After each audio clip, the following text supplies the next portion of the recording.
Second part is about the roof structure analyzing. The purpose of this part is to use the plugin from Geometry to do the structure analysis between Rhino Grasshopper and the SAP 2000, and the structure geometry will be optimized to minimize once node displacement by Galapagos. Here's the picture of the real structure, and also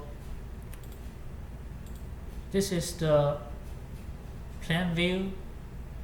The red line is a cantilever curve. This is the back expand curve, and this is the section view.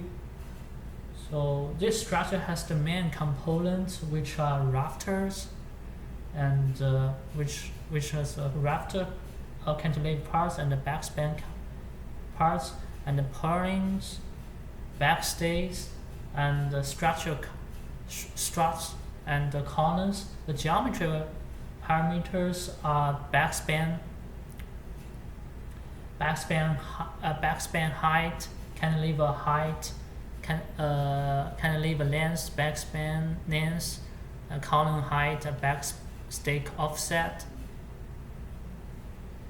So the first step is to create the geometry structure. First thing, we should create the midpoint of the structure along the ellipse. So we can use the ellipse, this component, to create all the ellipse, but by default this ellipse just has the fixed start and ending point. So if we use this thing, we can create the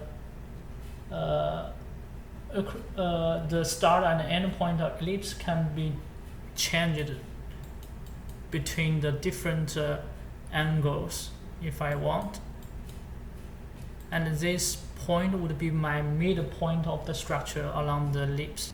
And then I need to find the edge points of the structure by the bay length and the bay number. Here I just input the 606 bay and the bay length.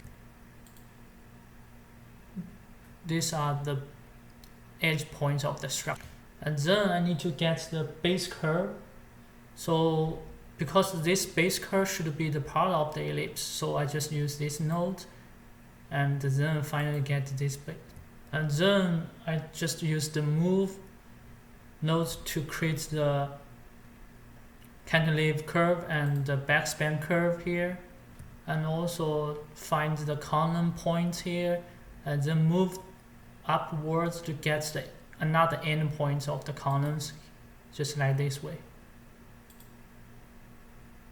So finally I got all the main structure nodes like this way.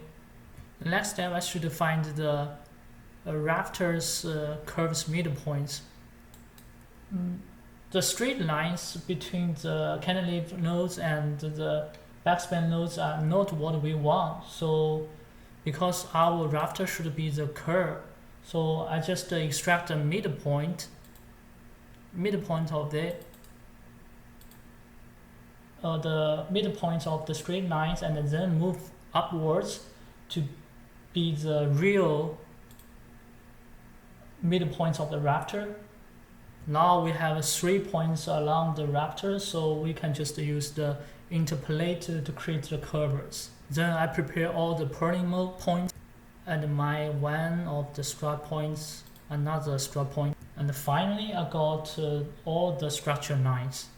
So next step is assign the section property to these structure lines. By using the nodes from the geometry, the sections can be defined from the library of the code, and the material you can also create it and assign the static load on the node. And by using the query nodes, I can get one node's displacement result.